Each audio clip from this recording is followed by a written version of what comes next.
Hello, everyone. My name is Xiayan. Today, I'm going to talk about paper exploring effective sensing indicators of loneliness for elderly community in US and Japan. This is a joint work between University of Pennsylvania and Osaka University in Japan, leading by Professor Higashino, Professor Demiris, Professor Sokolsky, and Professor Lee.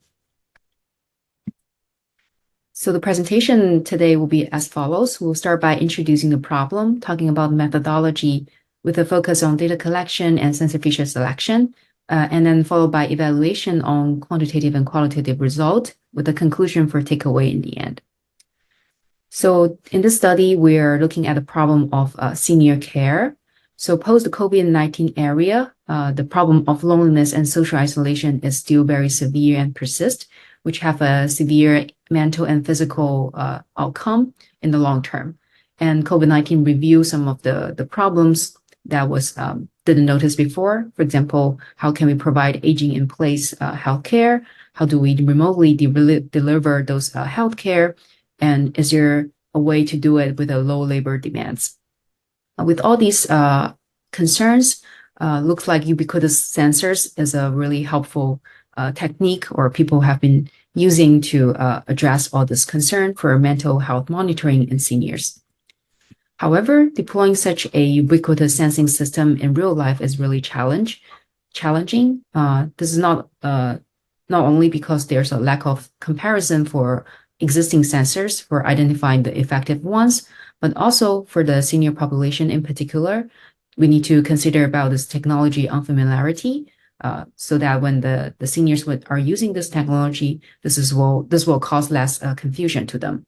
And also, due to this technology unfamiliarity, we should design a system with a low maintenance burden. So with all this challenge in mind, in the study, we are targeting the problem of loneliness detection in particular through using the sensing modalities.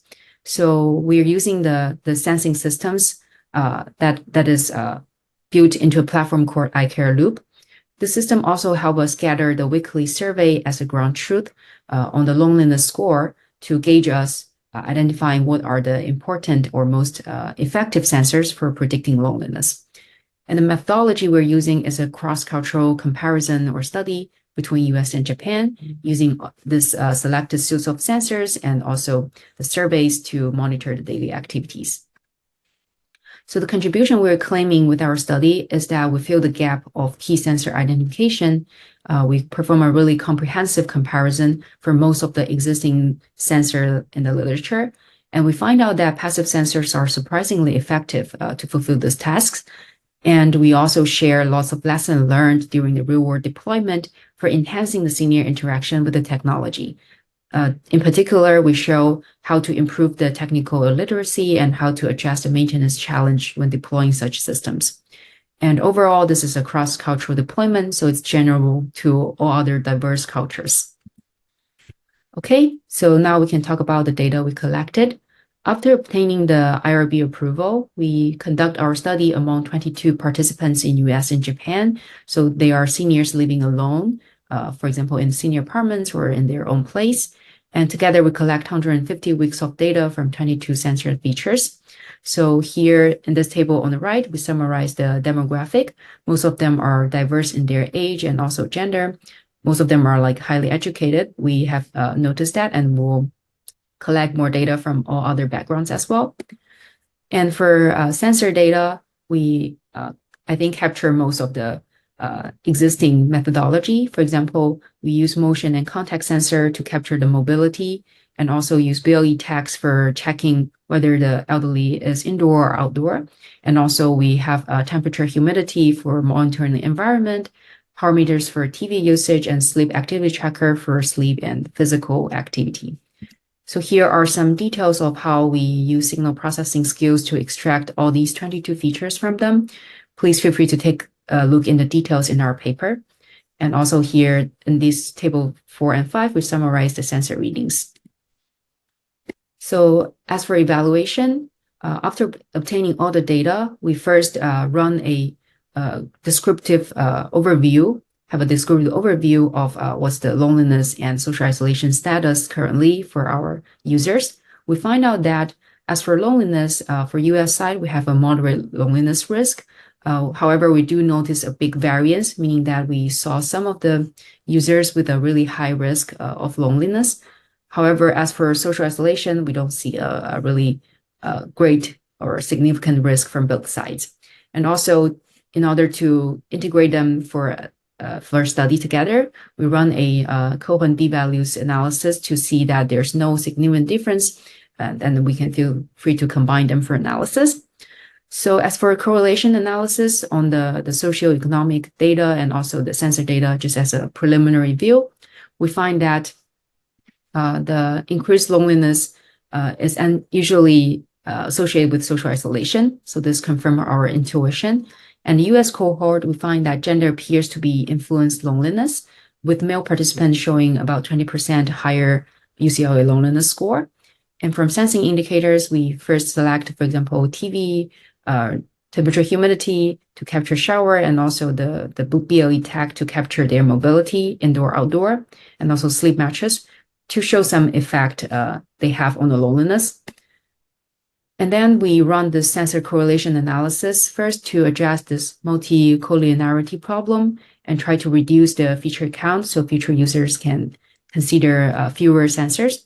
So we find that activity trackers and kitchen contact sensors have a really high correlations with sleep mattress sensors. So future users could consider, for example, just using one of them or like alternative ones instead of using all of them. And as for the regression analysis result we get from the random forest model, we get an R2 square of 0.86, matching the total result.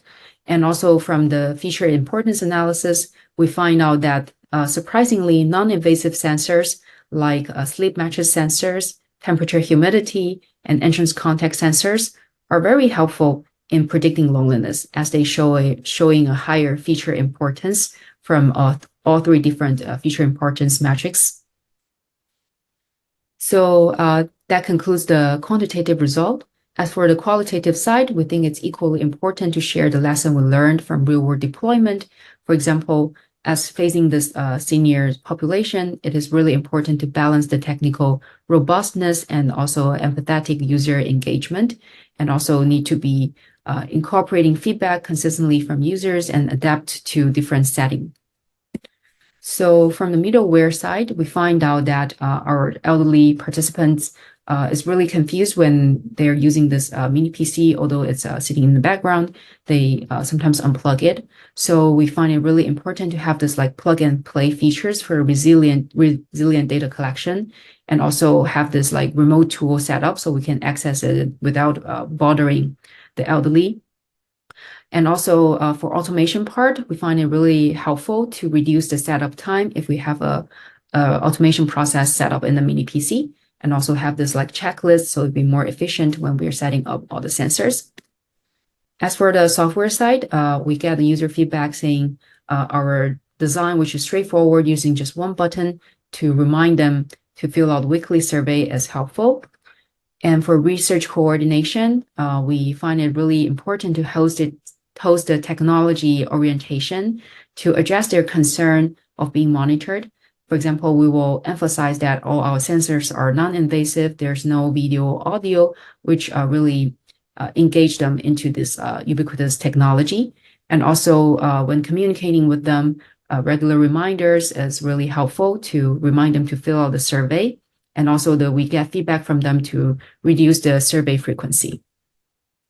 So as a conclusion, our study runs a really comprehensive evaluation and comparison on the sensing modalities to identify the key indicators of loneliness, which are sleep mattress, temperature, humidity, and also we achieve an R2 square of 0.86, which is matching the total result. Our approach prioritizes this non-intrusiveness and user-friendliness.